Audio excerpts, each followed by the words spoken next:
Hello and welcome to a very special edition of. We don't have a name for this podcast or whatever you want to call it, The but international dream. yeah, that's the name of the channel, so I guess we'll go with Yeah, that. yeah, Um, yeah. Ben's joining me again. Thanks for coming back onto the Thanks show. for having me, mate. Hopefully, we'll be doing quite a bit of World Cup coverage um, uh, while it's on because it's World Cup Eve on the day night of recording in Yep, I think it's actually exactly 48 hours. it Mexico is. kick off the World Cup this time Hmm. on Thursday against South Africa. Um, and you know, I if you didn't know, I'm in Toronto, so that's cool. Um, Very hence the cool. I'm different very set. jealous of that. Yeah, it's been very cool so far, and Ben is back where he normally is. Ben, Where I was yeah. Where how is the pre-tournament vibe? Because when I left, I have to say it was a weirdly subdued atmosphere around for a World Cup. I didn't see many flags Hmm. around. No, People didn't really seem generally that excited. Has that changed? no, sadly not, I would say. Now, maybe I'm just not in the right places, but this is probably the least anticipation I've ever experienced for a World Cup in my lifetime.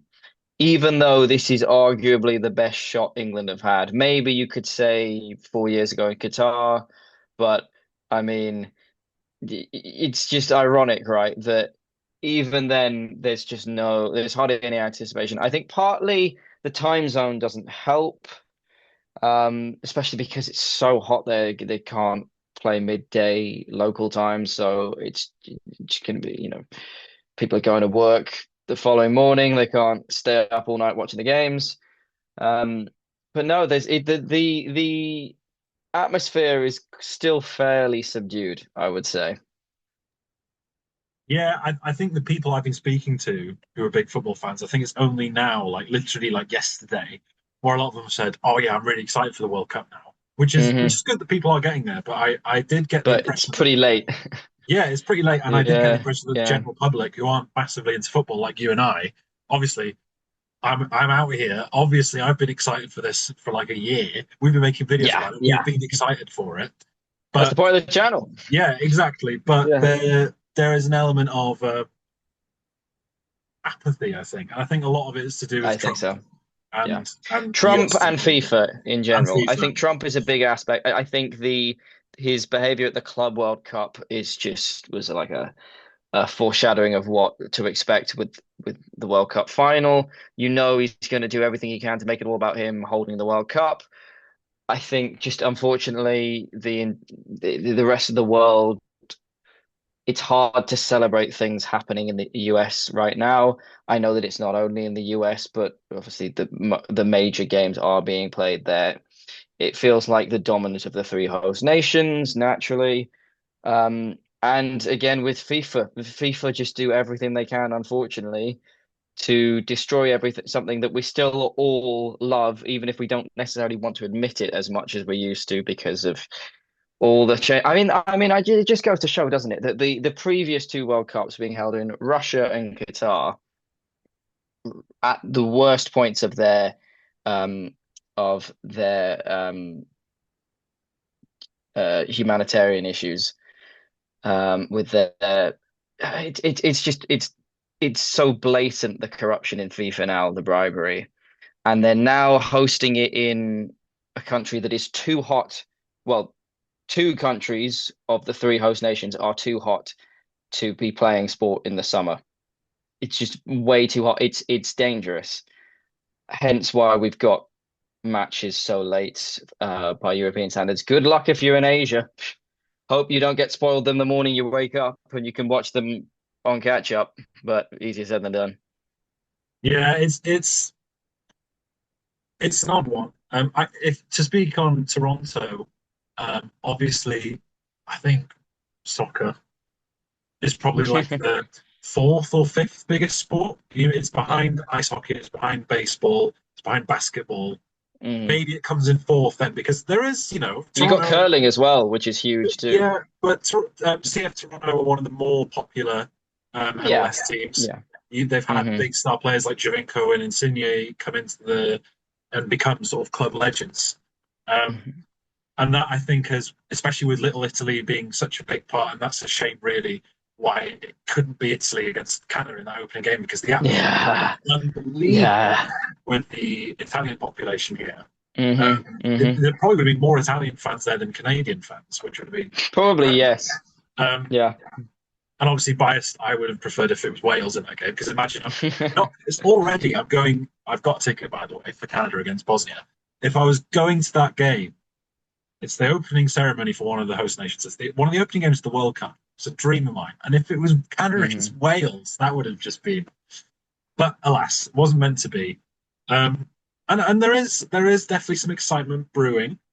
Um, I think a Yeah. lot of Yeah. bars and pubs and stuff are advertising we're showing the World Cup. I found a couple really nice sort of beer gardens and like Oh, there's I love the it. distillery, which is about 15 minutes walk from me, which is really cool. I'll include some clips and videos and stuff of that just while I'm talking. And that looks like a really cool place to go watch a game. I think the fan park's going to go down really well. There's watch parties for the Japan games because there's a big Japanese Yes. population Yes. here as well. hmm There is the FIFA Fan Festival, which is the main one. You've got the one in the Harbourfront Centre, which is mainly Canadian fan focused and for locals. Um, and yeah, there's a lot of what I love about Toronto, of what I've learned so far, is that it's such an international population. And you've got a lot of Yeah. Mexican people living here, a lot of Japanese, originally Japanese people, Italians, like, and that is going to be a really cool thing to experience because there's probably going to be a dominant force in the fan festival for certain games. Um, so yeah, what I would say is maybe a lot of that is like the bars, to be cynical about it. They've got the partnerships with the beers, which are the official sponsors of the World Cup, which are then hmm pushing them to market the World Cup. Is that actual interest from the population, or is it pressure from the sponsors and the advertisers to really push it? I don't know. But what I will say as a massive World Cup fan, it's been great to see things build up and build up. I did actually go and visit the stadium again today. Um, Oh, nice and one. it's a bit weird because there's like no one around, and the first game is on Friday. But the stadium is so out of the way on the outskirts of town that that makes sense. Ben, England. You just Yeah. mentioned, and I shook my head. You said it's England's best chance to win a World Cup. Still a low chance, but it's better than certainly better than in 2018. I think probably better than in the Qatar World Cup as well, simply because they have a better tournament manager. That's kind of the difference now. Their squad was arguably better 3.5 years ago, potentially. I mean, Jude Bellingham was still very young at the time. So was Saka. Saka was really young. Saka was really young, although he didn't seem it because he'd already been such a major part of the Euros 18 months prior to that. So he didn't seem that young, but he was in actually better form then than he is now. Um, yeah, England's best players have most of them have gotten even better since then. So Kane has reached levels that you thought even he couldn't reach, as exceptional as he's always been. It's just like mind blowing what he's gone on to do at Bayern. Declan Rice is in, I would say, the form of his life. We've seen the huge emergence of Mark Gahey. Pickford continues to stay at high levels for England. So that some of their most important players are just as good, if not better. But I'd say there are concerns too, especially along the on the wings, and still slightly unproven midfield three. We don't know entirely what it's going to be yet. We know it'll be Anderson, but he's still not actually got that many caps for England. You forget because we've kind of known for a while that it was going to be Anderson partnering Declan Rice in the midfield, but he's still fairly new to But this. I don't think that necessarily matters because I hope the not. England teams that have done well in the last few tournaments have relied in certain positions on players that are quite unproven. You look at a lot, well, in almost the entire squad in In 2018, 2018, and yeah, then 20, all of them are 2020, unproven. 2020, Calvin Phillips was very unproven, and Hmm. he had a brilliant And he was tournament. their best player by far. And Well, then him and Sterling, actually, who no one thought was going to be in the team. 2022, Jude Bellingham was such a big part. Of course, we all knew how good he was, but it was Hmm. on the international level he He was really still stepped really up. young. He was still And then 19, 20, wasn't he, at the time? yeah, yeah. And then even Still in a teenager. 2024, Mark Gahey was probably England's best player, and he was completely He unproven. was. Hmm. So I don't really buy into that narrative. I think for me, the problem for England is, and I think I go back and forth on it. I would still count them among the 5 or 6 teams that could win the World Cup, and that's good company to be in. But I think I felt better about England in 2022 and in 2024 than I do now. I think Tuchel, he's a bit like spiky, and I know that's we all knew that. We all knew that. But Yeah. compared to Southgate, and I think Southgate didn't really get Mm. enough credit for this in how he united not just the squad but the country. Well, that's Are the the whole point of Dear country England, right? exactly? Are the country going to unite the same way in support of They will Tuchel's never England? rally behind Tuchel in the same way that they would behind Southgate, partly because it's what happens when you have an Englishman managing England rather than a German managing England. Even though Naturally, that's kind of how it goes. by 2024 that goodwill had kind of gone, hadn't it? Really?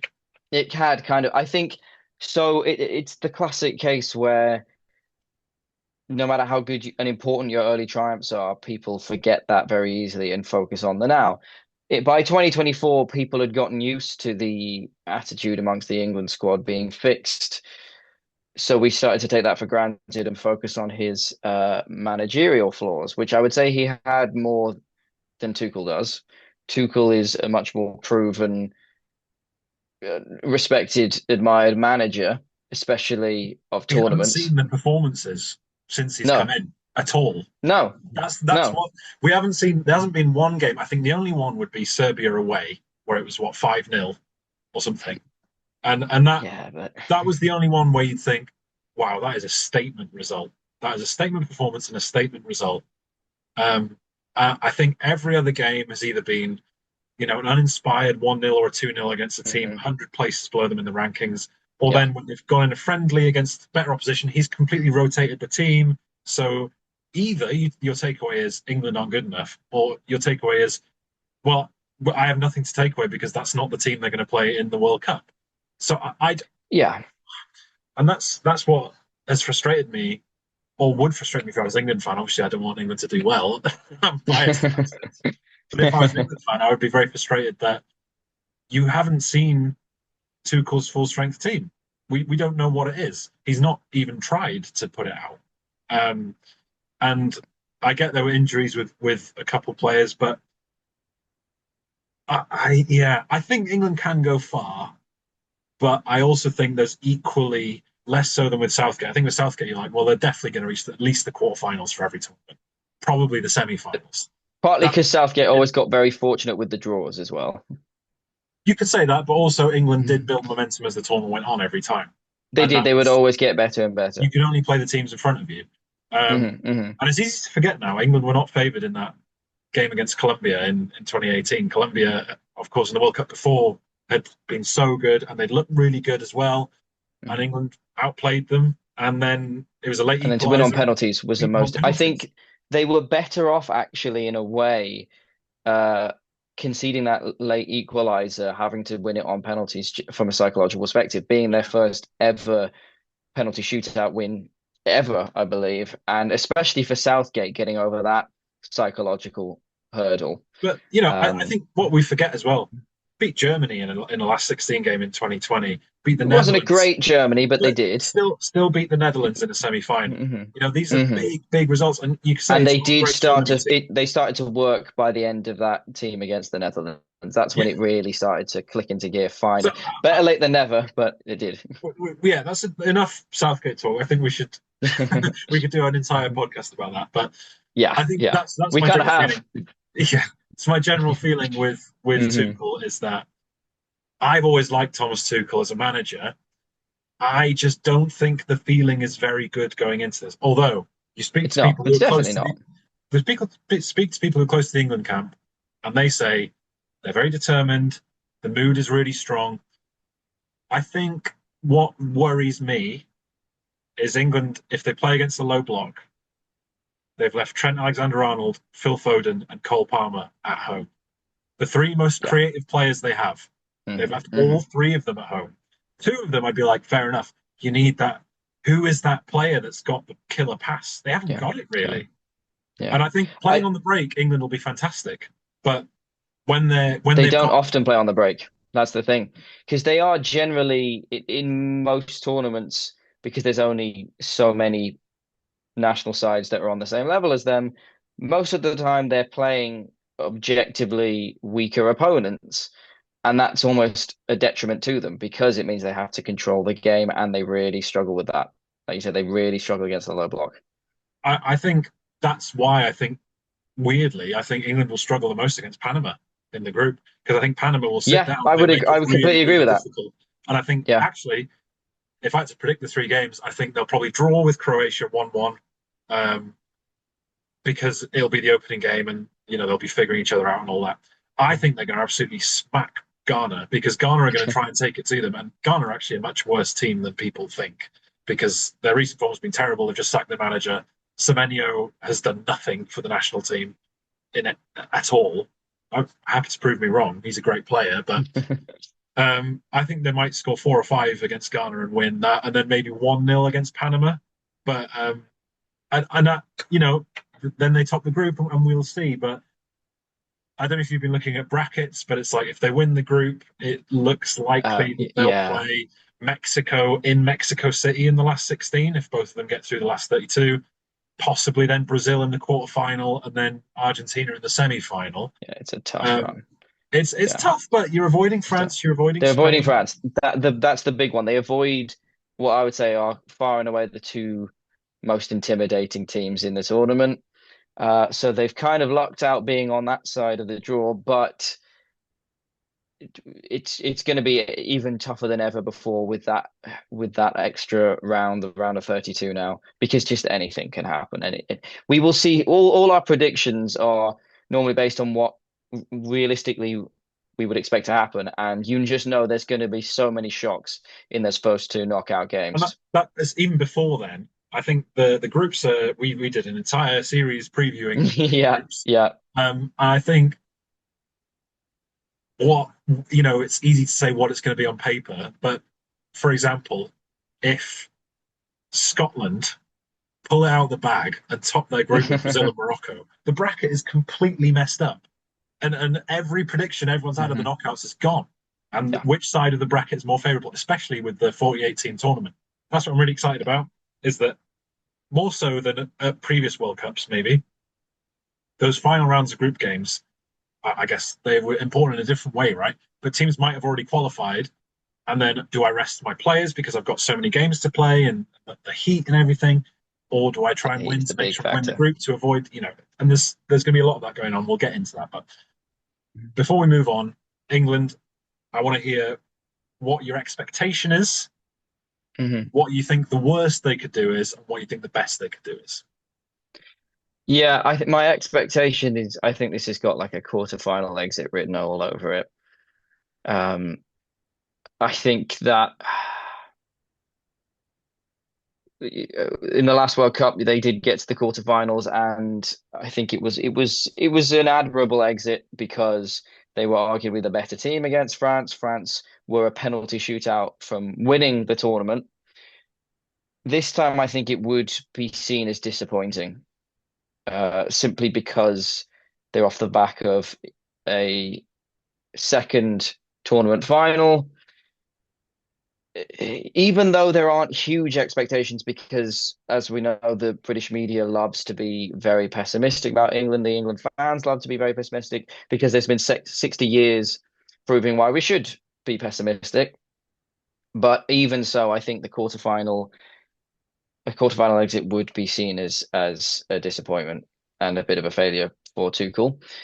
I think the worst they could do is uh probably like a round of 16 exit. I'd be very surprised if they get grouped and if they don't get past their first knockout game. It could happen. I think it is very unlikely. So it's The, really the, only a game difference there, but it the, feels the, like a much bigger difference. the thing is, though, as I've been doing my brackets, there is a high chance that if England win their group, they play the third place in the France, Senegal, Norway group, Yeah, which that is none of. I think Norway's probably the team you definitely. want to play because they can't really defend.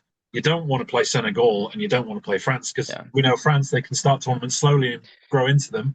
If they could finish third in that group, and then suddenly it's England, And France in the last and 32. Norway will likely be one of the hardest third place teams to face Yeah, yeah. if they Even do finish third. even though I think they're the most favourable of those three, Still not an easy game. you don't want to play Haaland. I You hadn't I just don't. hadn't seen that. No, no. But yeah, I think. And then what do you think? Do you think winning is the peak? Is it possible? Do you think? It is possible, but for me, I would say peak is more likely runners up, losing in the final.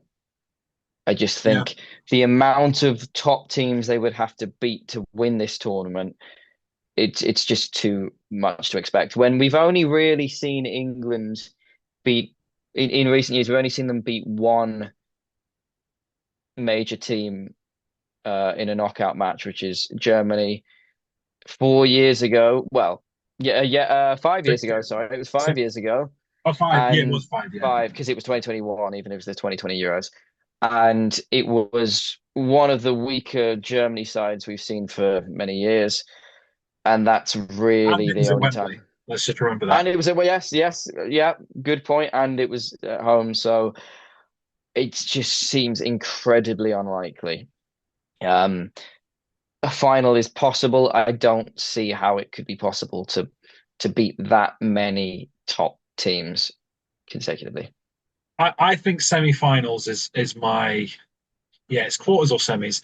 I think you probably win the group, and if you don't win the group, then is where it gets complicated because you're probably playing Colombia or Portugal in the last 16, in the last 32, Yeah. sorry. And if you win that, then it's probably Spain in the last 16, and your draws suddenly looking really, really, really tough. Um, I think if it's last 32, you play a third place team. I'll give England the benefit of the doubt. You probably beat Norway or Senegal, even if it's Mhm. penalties needed or extra time or whatever. Mhm. You play Mexico, Mexico City, that you'd think the quality would be enough, but the atmosphere is going to be The intense. atmosphere, yeah. And I think Mexico haven't lost at home in something like 3 years or something like that. It's Oh, really? it's a I didn't know really that. um, yeah, it's going to be tough. Yeah, yeah. And then Brazil or Morocco in the quarterfinals, either of those teams could beat England. England could beat either of those teams. We say they beat them. I don't think England beat Argentina in a knockout game. And that isn't me saying Argentina are some fantastic, unbeatable like team in terms of their players. We've talked about this before. It doesn't Mm. make sense that Argentina are the second or third best team in the world still, but they are because they don't lose and they hate losing.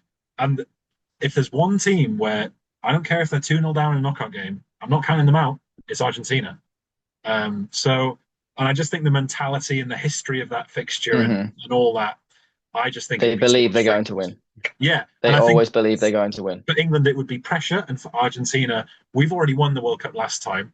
They will know that they're better than England and that they have enough to Hmm. beat them. It'll be Hmm. complete different levels of confidence, I think. Yeah.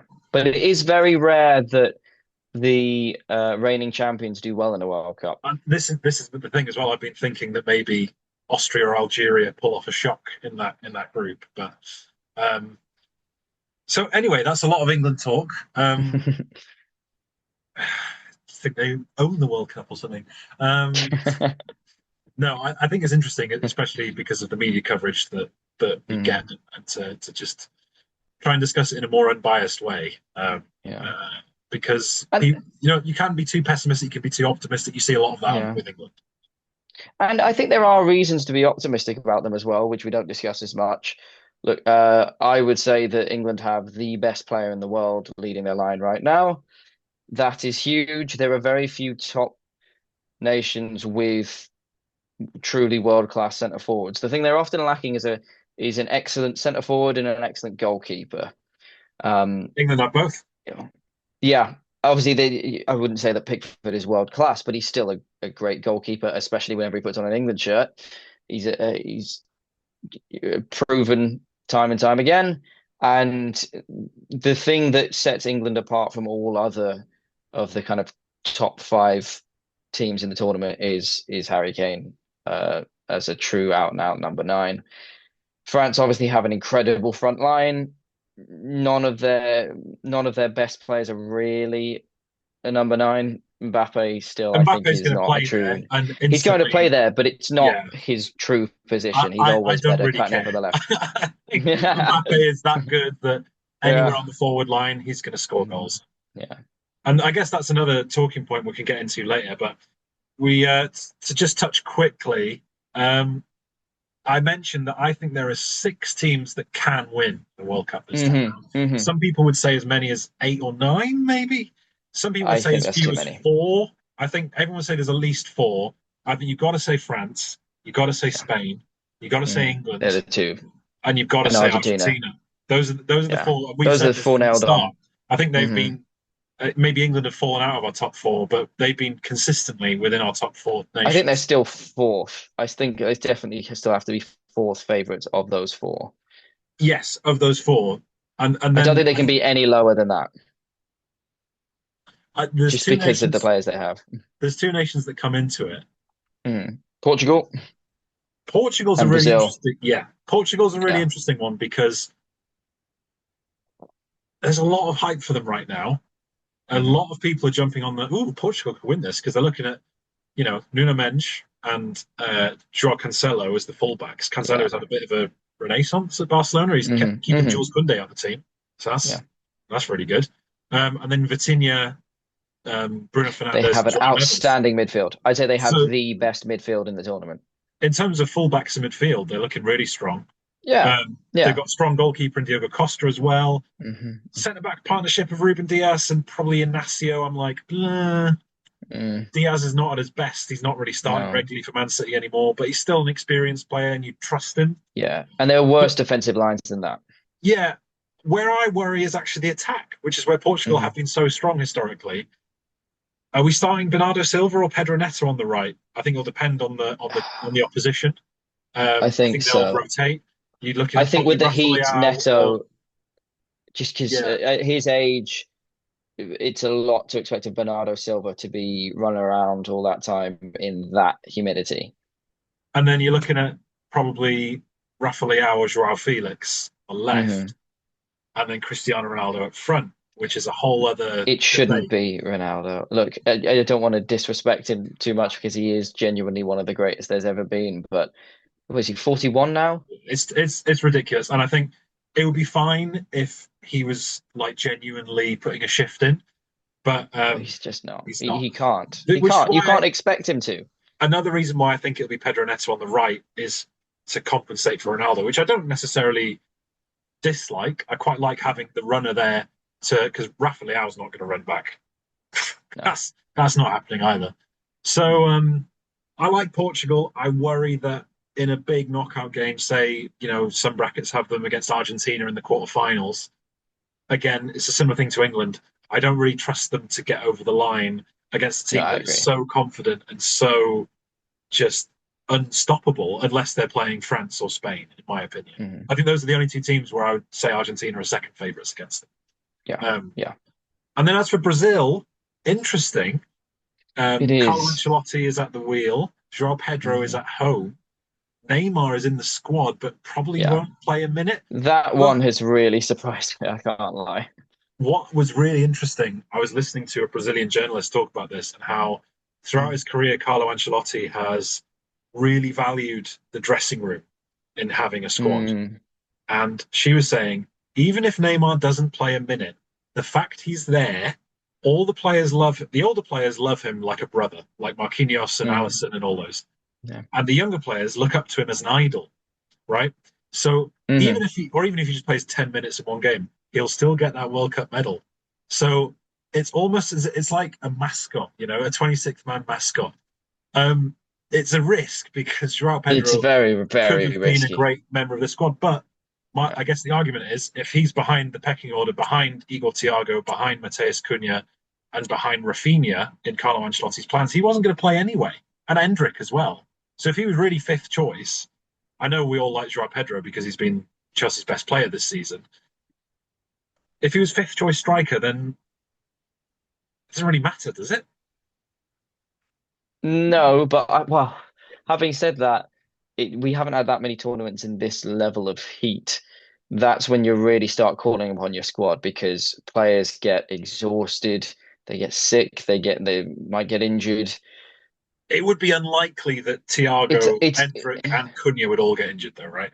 it is unlikely, but you might want to rotate a lot more than you normally would because of the conditions, I don't perhaps. necessarily agree. I just think it's an interesting point of No, I think you make maybe a he's not great point. there to play, maybe he's there to inspire, which I He's there, actually, Jordan Henderson. yeah. And you know what?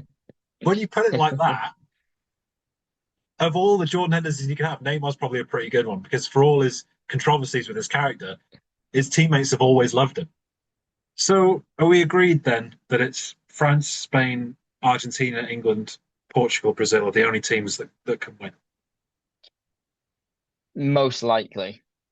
I would 99% sure, I think. Yeah, I Because would say so. I would.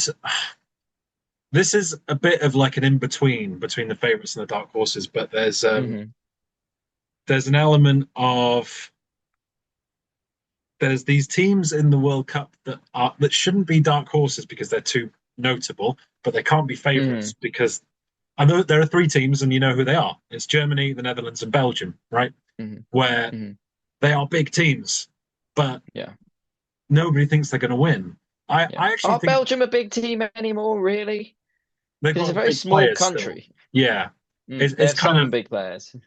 I actually think their generation is a little bit underrated because Doku has been absolutely fantastic for Yeah, Manchester City. he has. Leandro Trossard had a quietly really good season as well. Hmm Charles de hmm Ketelaere is one of the most underrated players in the Serie A. Um, I kind of don't include Kevin De Bruyne in all this because I think he's too old.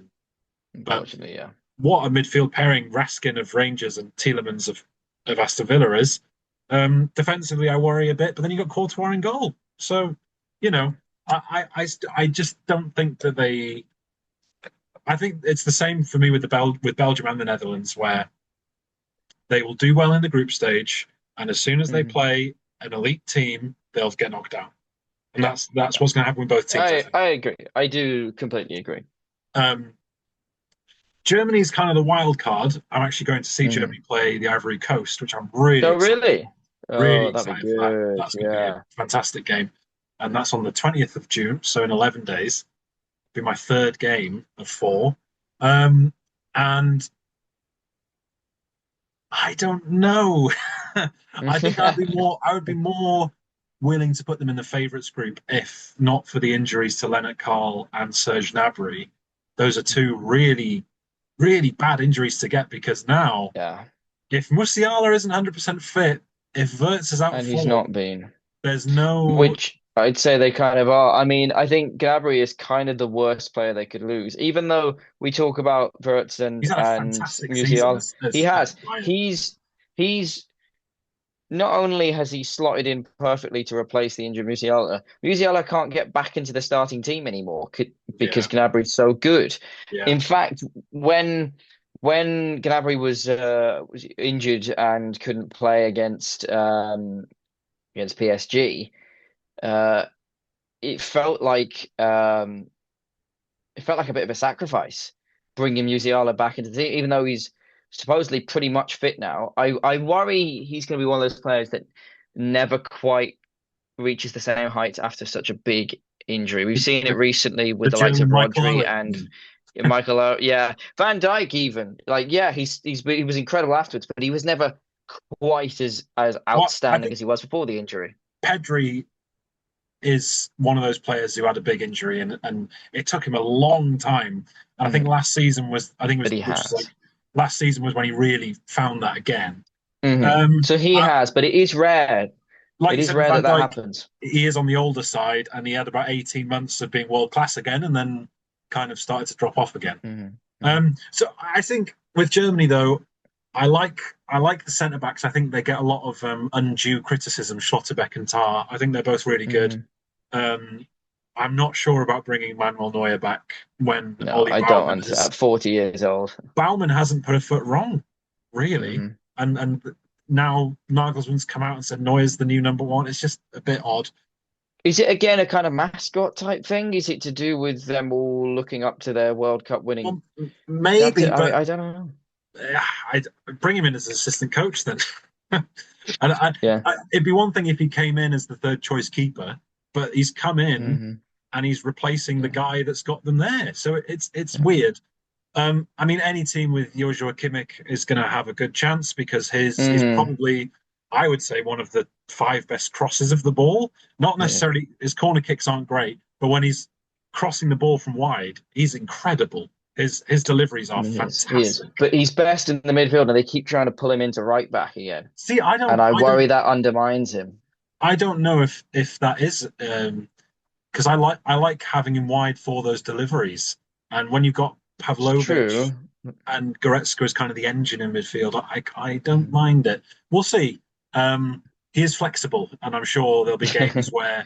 they'll want to Yeah. put him centrally, and games where they'll want him at right back. And Yeah. he's a great captain to have. He's one He of the is. best players in world football. He's their most important player by far. He might not Yeah, be the most flashy or exciting, but he is, without a doubt, in my and opinion, Kai their Havertz most is starting to important. get some form now for club and He country. He is. scored against Yeah, the and he's US. good at scoring in important games as well.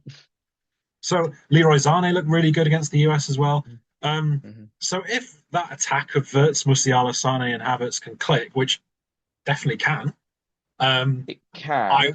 I like the Germans to maybe go to the quarters or the semis, but again, Hmm. with the bracket, if they and France win their group, they play in the last 16.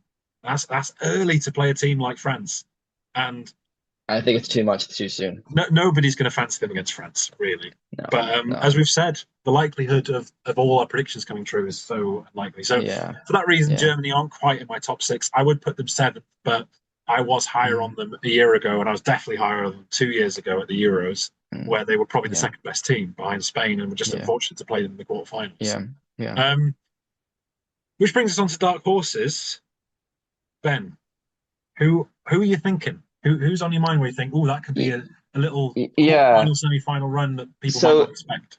it depends on how what we allow to be a dark horse, right? I think in terms of a true dark horse, it's got to be Norway. In terms of a much smaller country that have a surprisingly great team and could do I think it's pretty well. their first major tournament since Euro 2000. It's hard to Yeah, believe. yeah. Um, so sure, they're all unproven players in these things, but some of their players are regulars in the Champions League. I know it's not the same, but I think they're the real dark horse by the kind of following the definition perfectly. And also they fit the definition perfectly because they're a European team that have no World Cup experience Yeah. and could just as likely get knocked out in the round of 32 as they could reach the semi-finals.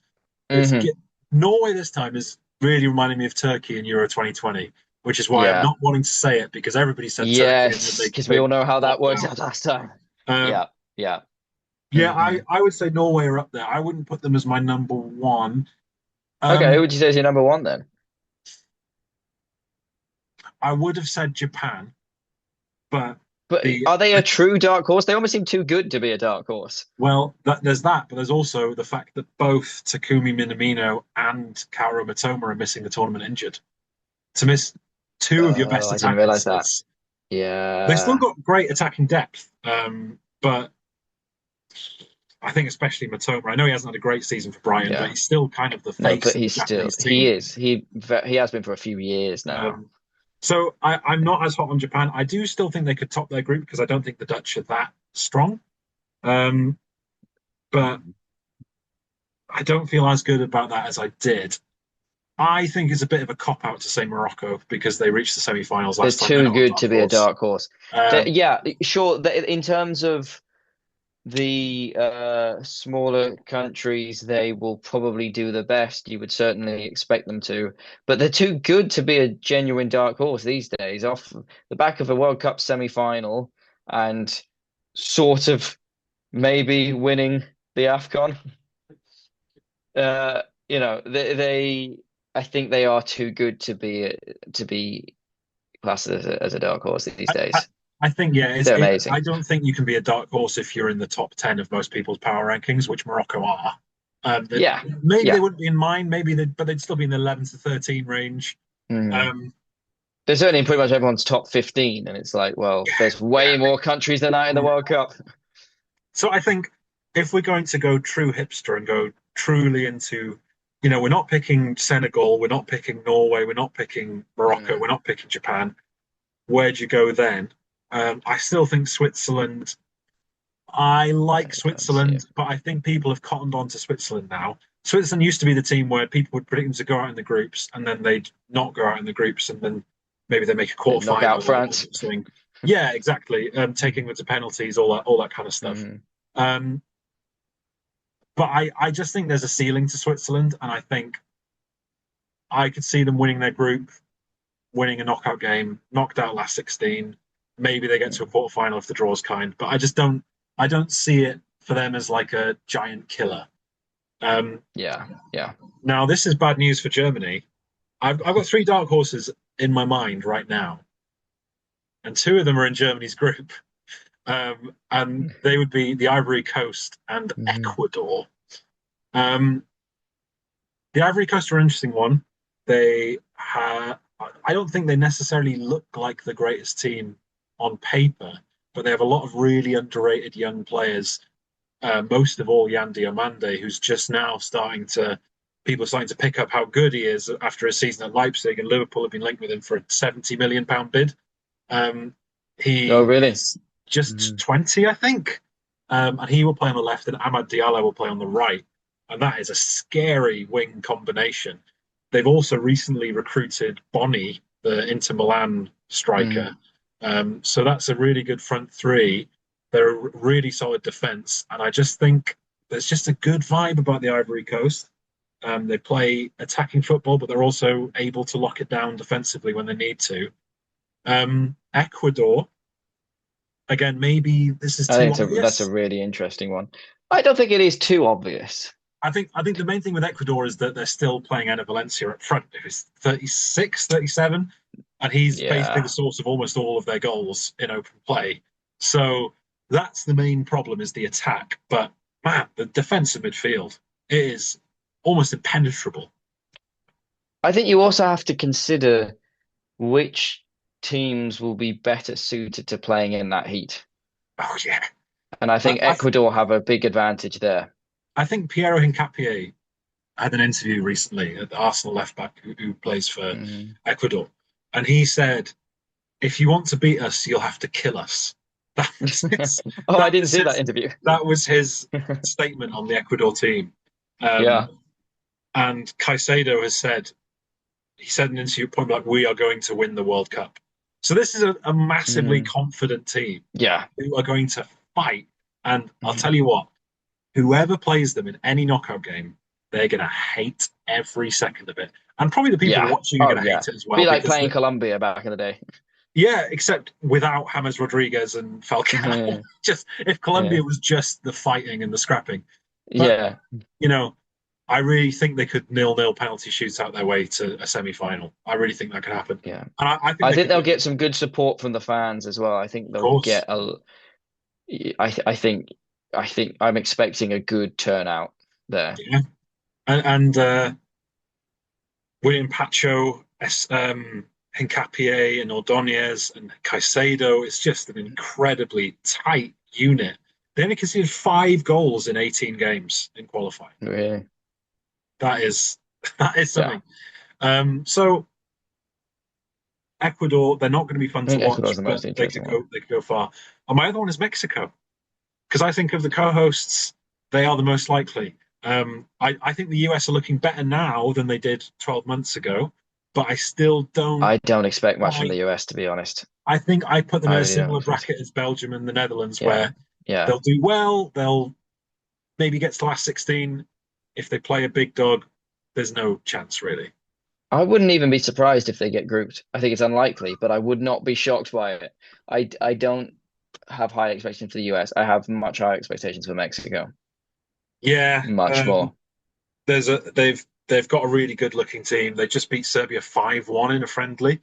But I watched the highlights of that game, and it was a bit of a weird game. If you actually see the goals, there's some really weird defensive errors from Serbia there.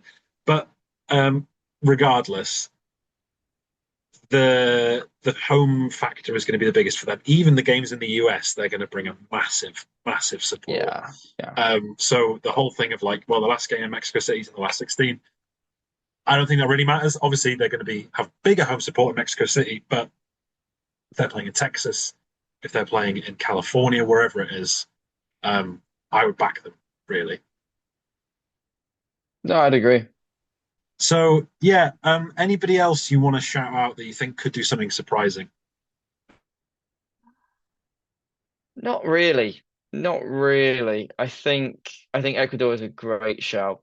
Um, Other than that, I think in a way the larger pool of teams in this tournament, I actually think will make it so that the results are almost more expected, if that makes sense. In that you could see a smaller team suddenly going on a great run of 3 games and suddenly they're in like a semi-final. It's a lot harder now to go far because you've got to consistently beat teams that are better than you. Yeah, I do think that the most likely dark horses are going to be the Central and South American and African teams just because of the climate. hmm Um, The climate, I think, is one of the most important factors. That's why I would put Spain favourites over France because it's a hotter country. They're more accustomed to that incredible heat.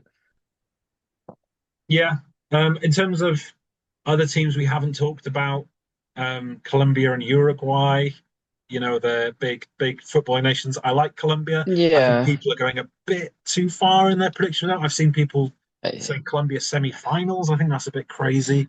I would be quite surprised. I think they would need Luis Diaz to be Ballon Mhm. d'Or level to achieve that. I And mean, look, then he's exceptional, but he's not the kind of guy who's going to just do it all himself. and Uruguay, I just don't think are the nation they once were. I don't think the Bielsa No, experiment has worked. no. And they got grouped last time, which was a big embarrassment. I think they might be even hmm worse this time. So again, they need Fede Valverde to be a Ballon d'Or hmm winning player to be able to do that. And again, Valverde and Diaz are fantastic. It could happen, Yeah. but yeah. Valverde's the kind of player who can sort of grab the game by the scruff of its neck and do make things happen himself. He is one of those players who could do that. We've seen him do it a lot this year, but it is a huge amount to ask of him. Especially with the drop off of Darwin Nunez as well. If this was two Hmm years ago, I might back them a bit more. But Maybe, but so it's unlikely. there we are. There's plenty of other teams we haven't even touched on, but there's too many teams to talk about all of them. Um, So many this time around. let's get into some to finish off this episode. Let's just Mm. get into some random little predictions, and this could be anything Okay. to do with the tournament.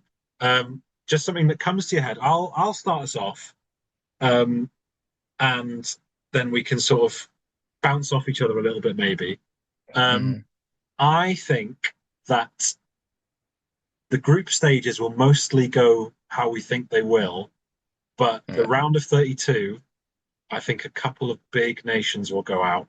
And I think maybe the Netherlands and possibly possibly England. But this is if things go really wrong for England. It could be Portugal. I think one Mm. nation will Spain if Yamal's injured. I mean, there's a world where if Argentina finish second in their group and Spain win their group, they play each other in the round of 32. So Yeah. I think between there's so many teams that look good but have weird flaws. I think there's a real chance that two or maybe even three big teams get knocked out before the last 16. That's one of my Yeah. predictions. Given how many matches there'll be in the round of 32, I think it's almost certain that at least one big nation will be knocked out already by then. What about you? What give me a random prediction. Well, I've already given you one. I could kind of see the US getting grouped. That is bold. I think. Yeah. Imagine the reaction. I think it would be I mean, bad they're enough. not the only host, though. It's not like they've got the full home field advantage. It's not going to make the same kind of impact that it usually does, like say what it did with Russia back in 2018. You'd I, still expect it to give them a good bounce, though, for sure. I think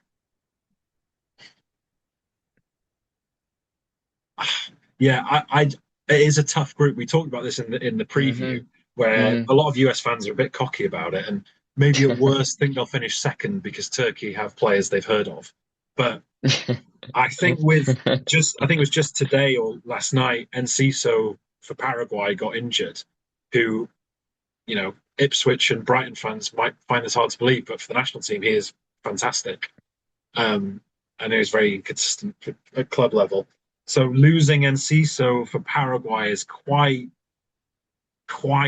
brutal for them because they don't have much attacking talent. Um, and then Australia, you never really know what you're going to get from them. You know they're going to fight hard. I, I can see the vision, but I can't quite go there myself. I'm a Yeah, little bit yeah. higher on the US than I It's too was much for you. a few weeks ago because Okay. they did play pretty well in the last few friendlies. Um, okay, my next one is Kylian Mbappe will break the all-time World Cup goal scorer record at this tournament. How many does he need for that? I knew you were going to ask that, so I should have. Are you just Googling it now? Yeah. So I think he's 5 goals off. Don't quote me on that. Because I think it's possible, yeah. he scored what was it 8 at the last World Cup and then 5 in his first one. Three in the final. Yeah, yeah. I Yeah, mean, 8 in yeah. one tournament was already really It's impressive. a lot. It's a lot. Um, I know Messi is up there as well, but I don't think Messi's going to score enough I in this don't think tournament. he's going to score that many because that's not really his going to be his game this time round. No. Oh, here we go. Have I got it here? And I would expect France to play in at least one additional game to Argentina as well. Yes, I would expect that too. Yeah, so Miroslav Klose is on 16. Um, Hmm. the next highest active player is Lionel Messi on 13, and then Okay. Kylian Mbappe on 12. 12? Yeah. So he Yeah. needs 5 goals to outright, which I think he will get. Yeah. I definitely think he will surpass Messi. Um, Yeah, I think yeah, he'll have more than Messi by the end of the tournament, however many they both have by the end. I mean, it's possible that Messi could overtake the record and then Mbappe overtakes that. Hmm. Well, Harry Kane's on 8. So if Harry Kane scores 9 goals in what is it? What would it be? 8 games and England win the tournament? It could happen. I mean, he's maybe the only player that could realistically do Yeah, that now. But yeah. even he, I mean, if anyone is going to score 9 goals at the World Cup, it's going to be Kane. But I don't think he will. I don't think he What if will. he scores 4 goals against Ghana and 3 against Panama? I mean, when you put it that way, it is possible. Like, Yeah. yeah, I mean, the guy is just in like freak Couple penalties in the scoring knockout mode. stage. Yeah. Yeah, And yeah, then he does if tend to get a lot of penalties in the World Cup as that well. would be a crazy turner if it's Kane Yeah, that takes the let's go. record, not Mbappe.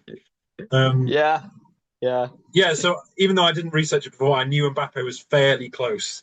And obviously he's Hmm. only Hmm. 28, so he'll probably have another World Cup in him, Yeah, you'd think. Um, I think so. At least one more. Yeah. so yeah, I think Mbappe will break the scoring record. Hmm. He certainly will. It's just whether it's this time round. I think you're Yeah. right. There's a high chance he will. And what's funny is that Lionel Messi has already at the last World Cup broken the record of appearances at the World Cup. So Lothar Matthäus was on Mm, 25, mm, is now on 26. So he could just make yeah, that record, I think, unattainable. When you think yeah. about the guy's been to 2 finals, this is his sixth World Cup. Like, if even if he just plays 5 games and they go out in the round of 16, is there anyone else that's really going to play 31 games at the World Cup, even with an extra game in the new format? I don't Hmm. Hmm. know. And even Ronaldo's on 22. So if Portugal make the last 16 and he plays every game, he will be then second in the appearance Yeah, holders. So yeah. yeah, So my, have you got another one? yeah, yeah. I got another one, which is a slightly depressing one, but I'm kind of expecting that we're going to see a bit of a changing of the guards here, where I worry that we're going to see the likes of Messi and Ronaldo underperform and look significantly inferior compared to Mbappe, Lamine Yamal, the kind of the new rising star. I did well, you can't really call Mbappe a new I rising was star going to say anymore, but he's Mbappe's the in his next prime one. now. Yeah, Yeah, he is, but he's like the next one to take over from Messi and from Ronaldo. I think Ronaldo. shouldn't even, unfortunately, be certainly not starting anymore. And I think Messi's going to be too old as well. In that heat, with that many games, it's a lot to ask of him. Messi's used to playing in the heat, though. I think that's. I don't He think is, that. he Well, I is. think the games argument is a better Mhm. argument because it is to get to win the tournament. It's like 8 games in 5 weeks or something, isn't it? Yeah, yeah, Yeah. it's a lot. It's a huge demand. And he's used to like. And what will be interesting is whether there's a sense of what they call in the NBA load management with Messi. Like if Mhm. say now Argentina are playing Algeria in their first game, right? They're 2-0 up at half time. Do they just take Messi Mm, off team off, and just bring on? maybe. They've got Nico Paz, they've got Thiago Almada, they've got some Hmm. brilliant Hmm. attacking midfielders that Yeah, can come in. yeah.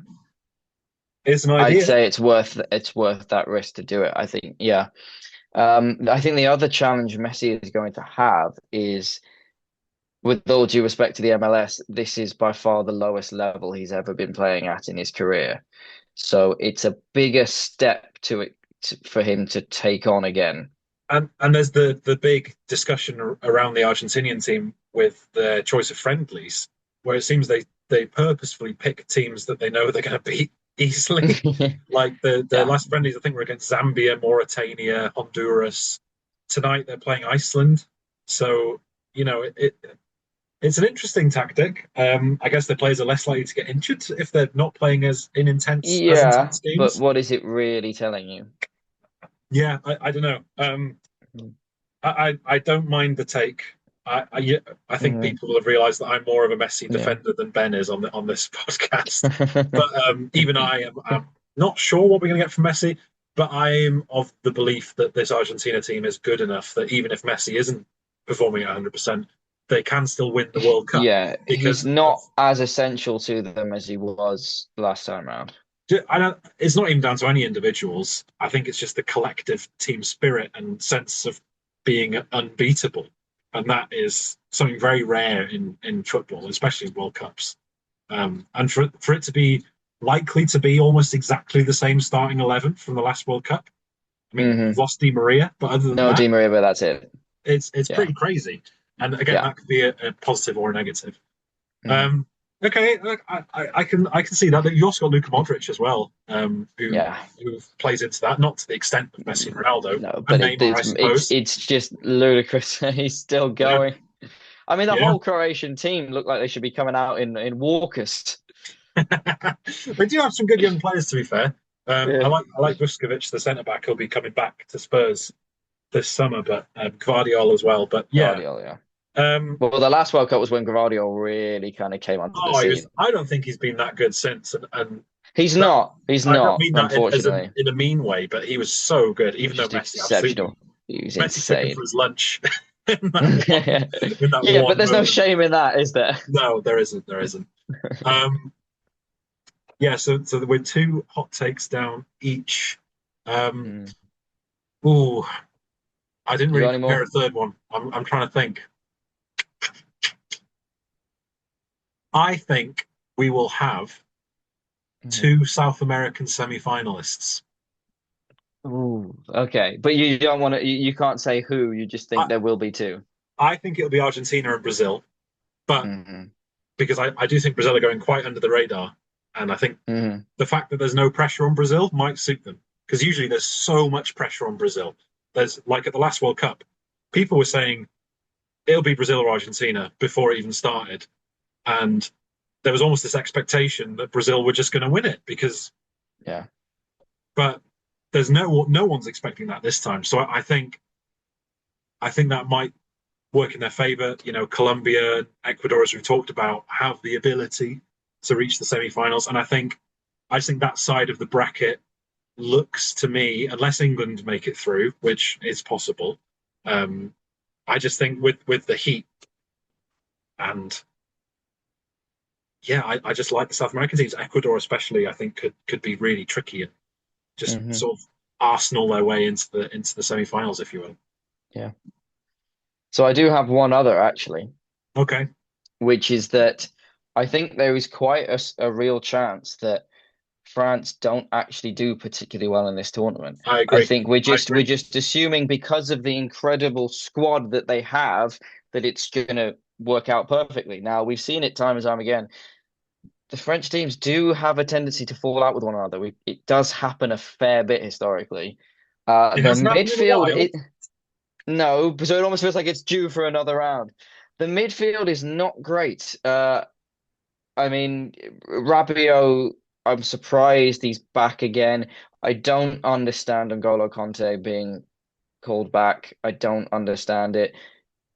Tchouaméni, I don't think is as reliable as he was in the last World Cup. Camavinga's not even there. You're looking at probably Elise in the 10. That's not his real position. I mean, yeah, I'd say he's one of the top three best He did. players in He the did. world right He now, but played he's off the not a right.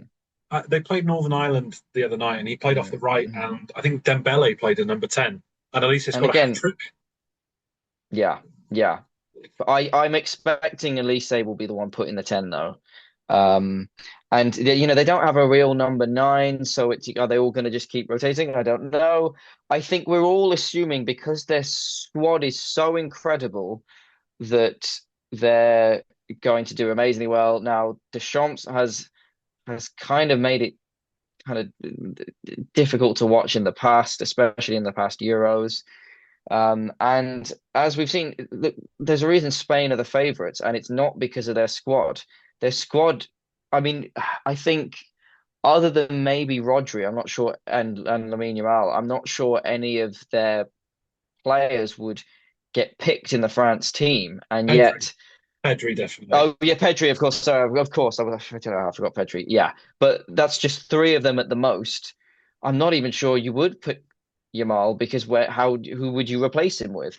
So Yeah, their squad may not be as good, but their team is far better because they know their system and they know exactly how they're going to play it, and they don't care how their opponent is going to set up. They know their system can beat them. I don't think we know what the France system is going to be still because is it going to be that classic case of shoehorning in all these star players and they're all trying to do the same sort of thing. I think for Now, France, the I think we know they're going to play the 4-2-3-1. I think the danger with that though is that Deschamps he likes to play with the handbrake on, right? he does. And He if really, you, if really you're does. playing with the handbrake on with four forwards on the pitch, Yeah. I don't know how that's going to work. And But not great holding midfielders at the moment either. I think I guess I'll add on to this one. I think Warren Zaire-Emery will have a massive tournament, and I think they'll start with Tchouaméni and Rabiot. Rabiot will struggle. Hmm. Zaire-Emery will come in, Yeah. and he Yeah. will be the spark that really ignites them because he is a brilliant young player, but he just can't get into that PSG midfield. That's not Yeah. his fault. It's the best midfielder in the It's the world, best midfield in the world. and, Yeah, and it really I is. think he will seriously. He'll be Mostly the fresh. Portugal midfield. He's just won back-to-back trebles, including the Champions Hmm. League, and he's Hmm. 20. And I think Yeah. this will be his tournament to say, no, I deserve to be starting in that team, and I will start in that team. I could see that, and I'd Um, be delighted as well. so, the thing with France as well, I'm getting shades of two tournaments that French fans will want to forget. Shades Hmm. Hmm. 2002 because they've got the same first game against Senegal, and shades of Euro 2020 where we had this same conversation. How can a team with Benzema and Pogba and Kante and Griezmann and Mbappe, and it was like the most unbelievable team on paper, and it just Yeah, didn't and it click. just didn't work. It just Didn't didn't work. click. Hmm. And when Hmm. it did click, they looked incredible. I remember that game against Switzerland. The three goals they scored in what was it, 15 minutes? It was unbelievable. It's like Pogba's curling effort and Benzema's little flicks and stuff. But I don't know. I'm rambling a bit, but I'm getting vibes of Euro 2020, and I can't get that out of my head Yeah, yeah. because No, I only agree. I do agree. I think Spain have got Yamal that's injured. There's question marks around Messi for Argentina. There's question marks around Ronaldo for Portugal. There's question marks around Tuchel and the wingers and right Yeah, back Saka in particular is for the big and hit for Rogers or England. Bellingham and all that with England. Hmm. Hmm. And Brazil have looked rubbish. I've got the feeling, I think that's in their favor, though. I yeah, agree that the lack of expectations often is a huge advantage. everyone's talking about Vinny Jr. I think Rafinha is the X factor in that team. I think He is he's now more than ever. because he He was really injured is. for most of this season. People have forgotten how good this guy is. He's a top 10 player in the world for me. I think he's Yeah, fantastic, and yeah. I hope that he shows it in the tournament. And I'm excited to see Endrick and Igor Thiago and Ryan and all these random players like sort of rotating in the attack. They've got so much great depth. So I don't know. I say all that to say this feels like a very unpredictable World Cup because there isn't one team Hmm. where I feel totally confident in. Maybe if Yamal was fully fit and Nico Williams was on form and Rodri had looked great this season, I would really There's a lot of fancy ifs Spain. right there. But none of those things are true. Yeah. With France, they're probably the team I feel most confident about. But even then, like you said, if they come up against Portugal, I think the midfield gets absolutely overrun. Hmm. Hmm. So anyway, that's our podcast. We've done enough rambling for today. Um, this will hopefully be out in the early hours UK time. If not, it'll be out at some point before the opening game. Um, enjoy the World Cup, and wherever you Yeah. are, I hope that the kickoff times aren't too atrocious. They're actually Yeah. okay for me where I Yeah. am, so I don't want to Well, that's because you completely put the spoil effort in. You deserve it, mate. it. So Mexico against South Africa. Really excited for it, and let us know any random predictions you have for the World Cup. Thanks again for joining me, Ben, and Thanks so much for hopefully having me, we'll mate. both see you very soon.